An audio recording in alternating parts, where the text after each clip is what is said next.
Dears, എല്ലാവർക്കും ദിജോസ് വേൾഡിൻ്റെ പുതിയൊരു വീഡിയോയിലേക്ക് സ്വാഗതം.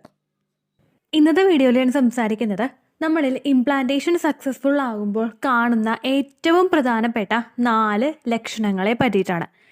ഇംപ്ലാന്റേഷൻ നടക്കുക എന്നതുകൊണ്ട് ഉദ്ദേശിക്കുന്നത് നമുക്ക് ഓവുലേഷൻ കഴിഞ്ഞതിന് ശേഷം, അതായത് നമ്മുടെ ഏതെങ്കിലും ഒരു ഓവറിയിൽ നിന്ന് മൂപ്പെത്തിയിട്ടുള്ള ഒരു അണ്ഡം പുറത്തേക്ക് വന്ന് നമുക്ക് ഓവുലേഷൻ കഴിഞ്ഞ് ആ ഒരു സമയത്ത് നമ്മുടെ ശരീരത്തിലോട്ട് എത്തുന്ന സ്പേം സെൽസുമായിട്ട് അവിടെ ഫെർട്ടിലൈസേഷൻ ഉണ്ടായി ഇംപ്ലാന്റേഷൻ നടക്കുക എന്ന് പറയുന്നത് നമ്മുടെ ആ ഒരു യൂട്രസിൻ്റെ ലൈനിങ്ങിൽ ഏതെങ്കിലും ഒരു ഭാഗത്തെ ലൈനിങ്ങിൽ വന്നിട്ട് ഈ എംബ്രിയോ അറ്റാച്ച് ആകുന്നതിനെയാണ് ഇംപ്ലാന്റേഷൻ എന്നതുകൊണ്ട് ഉദ്ദേശിക്കുന്നത്. ഈ ഒരു ഇംപ്ലാന്റേഷൻ നടക്കുന്ന സമയത്ത് നമ്മുടെ യൂട്രസിൻ്റെ എൻഡോമെട്രിയം ലൈനിങ്ങിൽ വന്നിട്ട് ഒരു എംബ്രിയോ അറ്റാച്ച് ആകുന്ന സമയത്ത് നമ്മുടെ ശരീരത്തിൽ ഒരുപാട് മാറ്റങ്ങളുണ്ടാകും. ഒരുപാട് ഹോർമോൺസിൻ്റെ പ്രൊഡക്ഷൻ ഉണ്ടാകും. ഒരുപാട് ഹോർമോൺസ് നോർമലി ഉണ്ടായിരുന്ന ലെവലിനേക്കാളും കുറച്ചും കൂടി കൂടും. ചിലതൊക്കെ പുതിയതായിട്ട് ഓരോ ഹോർമോൺസ് ഡെവലപ്പ് ആവുകയുമാണ് ചെയ്യാറ്. ഇങ്ങനെ ഇംപ്ലാന്റേഷൻ നടക്കുന്ന സമയത്ത്, അതായത് എഗ്ഗും സ്പേമും തമ്മിൽ ജോയിൻ ആയി ആ ഒരു യൂട്രസിൻ്റെ ലൈനിങ്ങിൽ വന്ന് അറ്റാച്ച് ആകുന്ന സമയത്ത് ചില സ്ത്രീകളിൽ കുറച്ച് ലക്ഷണങ്ങൾ ഉണ്ടാവാറുണ്ട്. അവയിൽ ഏറ്റവും പ്രധാനപ്പെട്ട 4 ലക്ഷണങ്ങളെ പറ്റിയിട്ടാണ് സംസാരിക്കുന്നത്. ഈ 4 ലക്ഷണങ്ങളും നമുക്ക് ഉണ്ടാകുന്നത് ഒരു പ്രഗ്നൻസി ലക്ഷണം കണ്ടു തുടങ്ങുന്നതിനേക്കാളും വളരെ വേഗത്തിലായിരിക്കും. അതായത് ഇപ്പോൾ നമുക്ക് വോമിറ്റിംഗ് ഉണ്ടാവുക, അല്ലെങ്കിൽ നമുക്ക് വേറെ ക്ഷീണം പോലെ അനുഭവപ്പെടുക, ഈ എല്ലാ ലക്ഷണങ്ങളെല്ലാം നമുക്ക് കണ്ടു തുടങ്ങുന്നതിനേക്കാളും വളരെ മുൻപായിട്ട് കാണപ്പെടുന്ന പ്രഗ്നൻസി ലക്ഷണങ്ങളെയാണ് നമുക്ക് ഇംപ്ലാന്റേഷൻ സിംറ്റംസ് എന്നൊരു ടേം കൊണ്ട് പറയാനായിട്ട് സാധിക്കുകയുള്ളൂ. സാധാരണ നമ്മളൊരു ഓവുലേഷൻ കഴിഞ്ഞിട്ട് ഒരു 6 to 12 ഡേയ്സിനകത്താണ് ഇംപ്ലാന്റേഷൻ നടക്കുന്നത്. ഓവുലേഷൻ കഴിഞ്ഞിട്ട് 6 to 12 ഡേയ്സ് എന്ന് പറയുമ്പോഴേക്കും ഒരു 28 ദിവസം ആർത്തവ ചക്രമുള്ള ഒരു സ്ത്രീക്ക് 20ാമത്തെ ദിവസമായിരിക്കും ഇംപ്ലാന്റേഷൻ ഉണ്ടാവുന്നത്.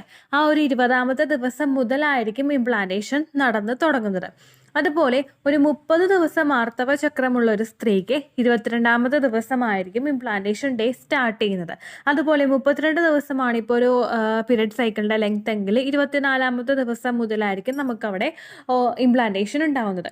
നമുക്ക് എന്നാണ് ഓവുലേഷൻ ഉണ്ടാവുന്നത്, ആ ഒരു എക്സ്പെക്റ്റഡ് ഓവുലേഷൻ ഡേറ്റിൽ നിന്ന് 6 to 12 ഡേയ്സിൽ 6 മുതൽ 12 ദിവസത്തിനകത്തായിരിക്കും നമുക്ക് ഹെൽത്തി ആയിട്ടുള്ള ഒരു ഇംപ്ലാന്റേഷൻ നടക്കുന്നത്. അപ്പോൾ ഈ ലക്ഷണങ്ങൾ നിങ്ങൾക്ക് ഉണ്ടാകുന്നതും 6 മുതൽ 12 ദിവസത്തിനകത്തായിരിക്കും. അതിനുശേഷം നമുക്ക് കണ്ടുവരുന്നതെല്ലാം ചിലപ്പോൾ PMSൻ്റെ ലക്ഷണങ്ങളായിരിക്കാം, അതല്ലെങ്കിൽ പ്രഗ്നൻസിയുടെ തന്നെയുമായിരിക്കും. പക്ഷേ ഇംപ്ലാന്റേഷൻ ലക്ഷണങ്ങൾ എന്ന് പറയുമ്പോഴേക്കും നമുക്ക് ആ ഒരു ഇംപ്ലാന്റേഷൻ നടന്നു, നമ്മുടെ യൂട്രസിൻ്റെ ലൈനിങ്ങിൽ അറ്റാച്ചായി, അതിനുശേഷം കാണുന്ന ലക്ഷണങ്ങളാണ് ഇംപ്ലാന്റേഷൻ ലക്ഷണങ്ങൾ. അപ്പോൾ നമുക്കത് എന്തൊക്കെയാണെന്ന് നോക്കാം. ഏറ്റവും ഇമ്പോർട്ടൻ്റ് ആയിട്ടുള്ള ഒരു ഇംപ്ലാന്റേഷൻ ലക്ഷണം, ഏറ്റവും കൂടുതൽ എന്തായാലും ഉണ്ടാകുന്ന ഒരു ഇംപ്ലാന്റേഷൻ ലക്ഷണമാണ് നമ്മുടെ ബോഡി ടെമ്പറേച്ചറിൽ വരുന്ന ഒരു ഡിപ്പ്. ബോഡി ടെമ്പറേച്ചറിൽ വരുന്ന ഒരു ഡിപ്പ്, നമ്മുടെ ബേസൽ ബോഡി ടെമ്പറേച്ചറിൽ വരുന്ന ഒരു ഡിപ്പ്. ഇതിനെ ഉദ്ദേശിക്കുന്നത് നമുക്ക് ഓവുലേഷൻ കഴിഞ്ഞതിന് ശേഷം എപ്പോഴും നമ്മുടെ ശരീരത്തിൻ്റെ താപനില, നമ്മൾ വേറെ ആക്ടിവിറ്റീസ് എല്ലാം ചെയ്യുന്നതിന് മുൻപുള്ള ഒരു ബേസൽ ഫോമിലുള്ള നമ്മുടെ ഒരു ബോഡി ടെമ്പറേച്ചർ എന്ന് പറയുന്നത് നോർമലായിട്ട് ഒരു രീതിക്കായിരിക്കും പോകുന്നത് ഓവുലേഷൻ കഴിഞ്ഞതിന് ശേഷം. ദെൻ ഒരു ഇംപ്ലാന്റേഷൻ നടന്നു കഴിഞ്ഞ് കഴിഞ്ഞാൽ, ഇംപ്ലാന്റേഷൻ നടക്കുന്ന ആ ഒരു മൊമെൻറ്റിൽ നമുക്ക് ഒരു ടെമ്പറേച്ചറിൽ ഒരു ഡിപ്പ് ഉണ്ടാകും. ഡിപ്പ് എന്ന് പറയുമ്പോൾ ഒരു ഡിക്രീസ്, ഒരു കുറച്ചിൽ അവിടെ ഉണ്ടാകും.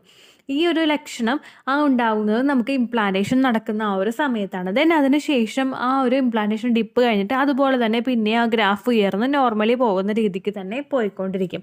സാധാരണയായിട്ട് ഈ ഒരു ഇംപ്ലാന്റേഷൻ ഡിപ്പ് നമുക്ക് ഫൈൻഡ് ഔട്ട് ചെയ്യാനായിട്ട് സാധിക്കുന്നത് ഒരു ഓവുലേഷൻ കഴിഞ്ഞതിന് ശേഷം നമ്മുടെ ടെമ്പറേച്ചർ ഒന്ന് ചാർട്ട് ചെയ്ത് വയ്ക്കുക. ഇത് നമ്മൾ ചാർട്ട് ചെയ്യേണ്ടത് എങ്ങനെയാണെന്ന് വെച്ച് കഴിഞ്ഞാൽ, നമ്മൾ കിടക്കയിൽ കിടന്നുകൊണ്ട് രാവിലെ എഴുന്നേറ്റ് വേറെ ഒരു ആക്ടിവിറ്റീസും ചെയ്യുന്നതിന് മുൻപ് നമ്മുടെ ശരീര താപനില എത്രയാണോ അതാണ് നമ്മൾ രേഖപ്പെടുത്തേണ്ടത്. അപ്പോൾ നമ്മൾ ഉറങ്ങുന്ന സമയത്ത് ഒരു പേപ്പറും പേനയും ഒരു തെർമോമീറ്ററും നമ്മുടെ സൈഡിൽ തന്നെ വെക്കുക. അതിനുശേഷം നമ്മുടെ ഒരു ഡിജിറ്റൽ തെർമോമീറ്റർ ഉപയോഗിക്കുന്നതായിരിക്കും നല്ലത്. മറ്റുള്ള തെർമോമീറ്റർ അപേക്ഷിച്ച് ഒരു ഡിജിറ്റൽ തെർമോമീറ്ററാണ് നല്ലത്. അത് നമ്മുടെ കക്ഷത്തിൽ വെക്കുന്നതായിരിക്കും കൂടുതൽ കംഫർട്ടബിൾ കേട്ടോ. അവിടെ വെച്ചിട്ട് നമുക്ക് ആ ഒരു ടെമ്പറേച്ചർ ഒക്കെ ഫൈൻഡ് ഔട്ട് ചെയ്യാനായിട്ട് സാധിക്കും. അത് നിങ്ങളൊന്ന് നോട്ട് ചെയ്ത് വെക്കുക. ഇങ്ങനൊരു ഓവുലേഷൻ കഴിഞ്ഞിട്ട് കുറച്ചധികം ദിവസങ്ങൾ നിങ്ങളിങ്ങനെ നോട്ട് ചെയ്ത് വെക്കുമ്പോൾ ഒരു പെർട്ടിക്കുലർ ആയിട്ടുള്ള ഡേയിൽ ഒരു ഡിപ്പ് നമുക്ക് അനുഭവപ്പെടും. ചിലപ്പോൾ ഒരു 0.4 ഡിഗ്രി സെൽഷ്യസിൻ്റെയോ ചില റെയർ ആയിട്ടുള്ള കേസുകളിൽ 1 ഡിഗ്രി സെൽഷ്യസിൻ്റെ ഒക്കെ വ്യത്യാസം നമുക്ക് ഉണ്ടാകും. എല്ലാ സമയത്തും നോർമലി പോകുന്ന ഒരു ടെമ്പറേച്ചർ കറക്റ്റ് ആ ഒരു സമയം ഒരു ഇംപ്ലാന്റേഷൻ സമയമാകുമ്പോൾ ഒരു ഡിപ്പ് നമുക്ക് അനുഭവപ്പെടും. ഇത് നിങ്ങൾ എപ്പോഴും കാൽക്കുലേറ്റ് ചെയ്യേണ്ടത് നമ്മൾ ബോഡി വേറൊരു ആക്ടിവിറ്റീസും ചെയ്യുന്നതിന് മുൻപായിട്ട് ടെമ്പറേച്ചർ എത്രയാണോ അത് വേണം നമ്മൾ കാൽക്കുലേറ്റ് ചെയ്യാനായിട്ട്. ഈവൻ നമ്മൾ വാഷ്റൂമിലൊക്കെ പോകുന്നതിന് മുൻപുള്ള ടെമ്പറേച്ചർ വേണം നമ്മൾ എടുക്കാനായിട്ട്. രാവിലെ എഴുന്നേറ്റിട്ട് ഒരു ആക്ടിവിറ്റീസും ചെയ്യുന്നതിന് മുൻപ് എടുക്കുന്ന ടെമ്പറേച്ചറാണ് നമുക്ക് വേണ്ടത്. അത് ഇംപ്ലാന്റേഷൻ നടന്നതിൻ്റെ ഒരു ലക്ഷണമാണ്. രണ്ടാമതെന്ന് പറയുന്നത് ഇംപ്ലാന്റേഷൻ ക്രാമ്പിങ്ങും ഇംപ്ലാന്റേഷൻ ബ്ലീഡിങ്ങും.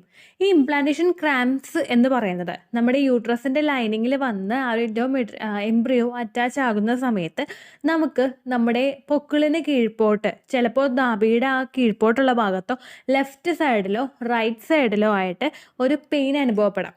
ഇതിനെയാണ് ഇംപ്ലാന്റേഷൻ ക്രാംപ്സ് എന്നൊരു ടേം കൊണ്ട് ഉദ്ദേശിക്കുന്നത്. നമ്മുടെ യൂട്രസിൻ്റെ ലൈനിങ്ങിൽ ഇത് വന്ന് അറ്റാച്ച് ആകുന്നത് കൊണ്ടാണ് നമുക്ക് ആ ഒരു ഇംപ്ലാന്റേഷൻ ക്രാംപ്സ് ഉണ്ടാകുന്നത്. അതുപോലെ തന്നെ ഉണ്ടാകുന്നതാണ് ഇംപ്ലാന്റേഷൻ ബ്ലീഡിങ്ങും. ഈ ഇംപ്ലാന്റേഷൻ ബ്ലീഡിങ്ങും ഓവുലേഷൻ കഴിഞ്ഞിട്ട് ഒരു 6 to 12 ഡേയ്സിലായിരിക്കും ഉണ്ടാകുന്നത്. വളരെ ചെറിയ ചെറിയ സ്പോട്ടിംഗ് ആയിരിക്കും ഇംപ്ലാന്റേഷൻ ബ്ലീഡിങ്ങിൽ ഉണ്ടാകുന്നത്. നമുക്ക് ഒരു പാഡ് പോലും ഫുള്ളായിട്ട് ചേഞ്ച് ചെയ്യേണ്ടി വരില്ല. അങ്ങനെയുള്ള സ്പോട്ടിംഗ് ആയിരിക്കും. ചിലപ്പോൾ ചില ഏതാനും മണിക്കൂറുകളോ ചിലവരിൽ ഒരു ദിവസം വരെയോ ഇടവിട്ടായിരിക്കും ഇത് ഉണ്ടാകുന്നത്. കണ്ടിന്യൂസ് ആയിട്ടുള്ളൊരു ഫ്ലോ ആയിരിക്കില്ല. ഭയങ്കരമായിട്ടും ക്ലോട്ട്സ് ഒക്കെ ആയിട്ട് പോകുന്ന തരത്തിലുള്ള ഒന്നും ആയിരിക്കില്ല. നമുക്ക് നൈസ് ആയിട്ടുള്ള ലൈറ്റ് ആയിട്ടുള്ള കളറിലുള്ളതോ അല്ലെങ്കിൽ ചിലർക്ക് ബ്രൗൺ ആയിട്ടുള്ളതാണെങ്കിൽ കൂടി തന്നെയും ഇടയ്ക്ക് വെച്ച് തന്നെ അങ്ങോട്ട് നിന്ന് പോകുന്ന ടൈപ്പിലുള്ള ബ്ലീഡിംഗ് ആയിരിക്കും ഉണ്ടാകുന്നത്. ഇതെല്ലാ സ്ത്രീകളിലൊന്നും ഉണ്ടാവില്ല കേട്ടോ. ഒരു 30% സ്ത്രീകൾക്ക് മാത്രമേ ഇംപ്ലാന്റേഷൻ ക്രാംപ്സ് ഫീൽ ചെയ്യുകയുള്ളൂ, അതുപോലെ ഇംപ്ലാന്റേഷൻ ബ്ലീഡിങ്ങും ഫീൽ ചെയ്യുകയുള്ളൂ. കാരണം എന്താണെന്ന് വെച്ച് കഴിഞ്ഞാൽ വളരെ നേരത്തതായിട്ടുള്ളൊരു പെയിൻ ആയിരിക്കും നമുക്ക് ഈ ഒരു ഇംപ്ലാന്റേഷൻ നടക്കുന്ന സമയത്തൊക്കെ ഉണ്ടാകുന്നത്. നമ്മൾ ബിസി ആയിട്ട് എന്തെങ്കിലും കാര്യങ്ങൾ ചെയ്തുകൊണ്ടിരിക്കുന്ന സമയത്ത് നമ്മൾ അതിനെപ്പറ്റിയൊന്നും ബോധറായിക്കണമെന്നില്ല. ഇപ്പോൾ ഒരു ഓഫീസിൽ നമ്മൾ ജോലി ചെയ്തുകൊണ്ടിരിക്കുകയാണ്, അല്ലെങ്കിൽ വീട്ടിൽ നമ്മൾ തിരക്കിട്ട് പണി ചെയ്തുകൊണ്ടിരിക്കുന്ന സമയത്ത് ഈ ഒരു പെയിൻ വന്നു കഴിഞ്ഞാൽ നമ്മൾ നെഗ്ലക്ട് ചെയ്ത് വിടാറാണ് പതിവ്. അതുകൊണ്ട് തന്നെ ഒട്ടുമിക്ക സ്ത്രീകൾ ഇത് നോട്ടീസ് ചെയ്യാറില്ല. പിന്നെ ഒരു 30% സ്ത്രീകൾക്ക് മാത്രമേ ഇത്തരത്തിലുള്ള ബുദ്ധിമുട്ടുകളൊക്കെ ഉണ്ടാവുകയുള്ളൂ. മൂന്നാമതൊരു സക്സസ്ഫുൾ ഇംപ്ലാന്റേഷൻ സിംറ്റമാണ് ബ്രസ്റ്റ് ചേഞ്ചസ്. നമ്മുടെ യൂട്രസ് ഒരു അമ്മയാകാനായിട്ട് തയ്യാറാകുന്നത് പോലെ തന്നെ നമ്മുടെ ബ്രസ്റ്റും കുഞ്ഞിനെ ഫീഡ് ചെയ്യാനായിട്ട് തയ്യാറായിക്കൊണ്ടിരിക്കും ഓരോ സമയത്തും. ബ്രസ്റ്റിലോട്ട് വേണ്ടിയിട്ടുള്ള ബ്ലഡ് സപ്ലൈ എല്ലാം കൂടെ ബ്രസ്റ്റിലെ ഓരോ സെൽസിനെയും ഗ്രോ ആകുന്നതിന് വേണ്ടിയിട്ടുള്ള ബ്ലഡ് സപ്ലൈ ഉണ്ടാകും. അപ്പോൾ ബ്രസ്റ്റിൽ ഒരുപാട് മാറ്റങ്ങൾ നമുക്ക് കാണാനായിട്ട് സാധിക്കും. ബ്രസ്റ്റിൽ ആ ചുറ്റുമുള്ള ഭാഗത്ത് ആ കറുപ്പ്, നിപ്പിളിന് ചുറ്റുമുള്ള ആ ഒരു ഏരിയയിൽ ഡാർക്ക് കളറാകും. നിപ്പിളിന് ചുറ്റും ഇങ്ങനെ പിമ്പിൾസ് അല്ല, ഒരു ജസ്റ്റ് ഒന്ന് ഗൂസ് ബംസ് വരില്ലേ, അങ്ങനെ ഒരു ബംസ് നമുക്കിങ്ങനെ ഫീൽ ചെയ്യുന്നത് പോലെ നമുക്ക് തോന്നും. ആ ഗൂസ് ബംസ് എന്ന് പറയുമ്പോഴേക്കും നമ്മളൊന്ന് പെട്ടെന്നൊന്ന് എന്താ പറയുക, നമ്മുടെ രോമമൊക്കെ ഒന്ന് എഴുന്നേറ്റിരിക്കുമ്പോഴേക്കും ചുറ്റും ആ രോമത്തിന് ചുറ്റുമായിട്ട് ഇങ്ങനെ ഒരു പൊങ്ങി ബമ്പ് പോലെ വരാറില്ലേ, അങ്ങനെയുള്ള സിറ്റുവേഷൻ ചിലപ്പോൾ ഉണ്ടാകും. ചിലർക്ക് അവിടെ ഒന്ന് എൻലാർജ് ആകുന്നത് പോലെ തോന്നും, അതായത് നമ്മുടെ സൈസ് ഒന്ന് വലുതാകുന്നത് പോലെ തോന്നും. ചിലർക്ക് ഭയങ്കര കല്ലപ്പും പെയിനും ഒക്കെ ആയിരിക്കും. ഇങ്ങനെ ബ്രസ്റ്റും അതിനനുസരിച്ച് പ്രിപ്പയർ ആകുന്ന സമയത്ത് ഒരു ഓവുലേഷൻ കഴിഞ്ഞിട്ടുള്ള ടൈമിൽ ഇംപ്ലാന്റേഷൻ നടക്കുന്ന സമയത്ത് സ്ത്രീകളിൽ ഇങ്ങനെയുള്ള ഒരു ബ്രസ്റ്റിൽ ചേഞ്ചസ് ഉണ്ടാകാനായിട്ടും സാധ്യതയുണ്ട്. നാലാമത്തെ ഒരു ലക്ഷണം എന്ന് പറയുന്നത് ബാക്ക് പെയിൻ ആണ്. ഇംപ്ലാന്റേഷൻ നടക്കുന്നത് നമ്മുടെ യൂട്രസിൻ്റെ ലൈനിങ്ങിൽ വന്ന് അറ്റാച്ച് ആകുന്ന പ്രോസസ്സാണെന്ന് നേരത്തെ പറഞ്ഞല്ലോ. ആ നടക്കുന്ന ഒരു പ്രോസസ്സിൻ്റെ ഭാഗമായിട്ട്, ആ ഒരു അറ്റാച്ച് ആകുന്ന പ്രോസസ്സിൻ്റെ ഭാഗമായിട്ട് ചില സ്ത്രീകളിൽ ബാക്ക് പെയിൻ ഉണ്ടാവാറുണ്ട്. അത് നമ്മുടെ ആ ഒരു യൂട്രസ് ഇരിക്കുന്നതിൻ്റെ നേരെ ആ പുറകു ഭാഗത്തായിരിക്കും നമുക്ക് ഒരു വേദന ഉണ്ടാകുന്നത്. ഇത് അറ്റാച്ച് ആകുന്നതിൻ്റെ പ്രോസസ്സ് മൂലമാണ് നമുക്ക് ആ ഒരു പെയിൻ അനുഭവപ്പെടുന്നത്. അതും ഇംപ്ലാന്റേഷൻ ക്രാംപ്സ് പറഞ്ഞതുപോലെ തന്നെ വളരെ നമുക്ക് അഫോർഡ് ചെയ്യാൻ പറ്റുന്ന, നമുക്ക് ബെയർ ചെയ്യാൻ പറ്റുന്ന തരത്തിലുള്ള പെയിൻ ആയിരിക്കും അവിടെ ഉണ്ടാകുന്നത്. നമുക്ക് ഒരിക്കലും ഹെവി ആയിട്ടുള്ളൊരു പെയിൻ ആയിരിക്കില്ല. വളരെ നമ്മൾ റെസ്റ്റ് എടുക്കേണ്ട തരത്തിലുള്ള ഒരു പെയിനൊന്നും ആയിരിക്കില്ല. ഇടയ്ക്ക് വരും പോകും അങ്ങനെയുള്ള പെയിൻ ആയിരിക്കും. ചിലപ്പോൾ ഏതാനും മണിക്കൂറുകൾ മാത്രമേ ഇത് ഉണ്ടാവുകയുള്ളൂ. ചിലപ്പോൾ ചിലവർക്ക് ഒരു ദിവസമൊക്കെ ഈ പെയിൻ ഉണ്ടാകും. പിന്നെ നമുക്ക് യൂട്രസ് വളരുന്നതിനനുസരിച്ചിട്ട് എന്തായാലും ബാക്ക് പെയിനൊക്കെ ഉറപ്പായിട്ട് നമുക്ക് ഉണ്ടാവും കേട്ടോ. അപ്പോൾ ഈ 4 എണ്ണമാണ് നമുക്ക് ഏറ്റവും കൂടുതൽ കോമൺ ആയിട്ട് ഉണ്ടാവാൻ സാധ്യതയുള്ള ഇംപ്ലാന്റേഷൻ്റെ ലക്ഷണങ്ങൾ.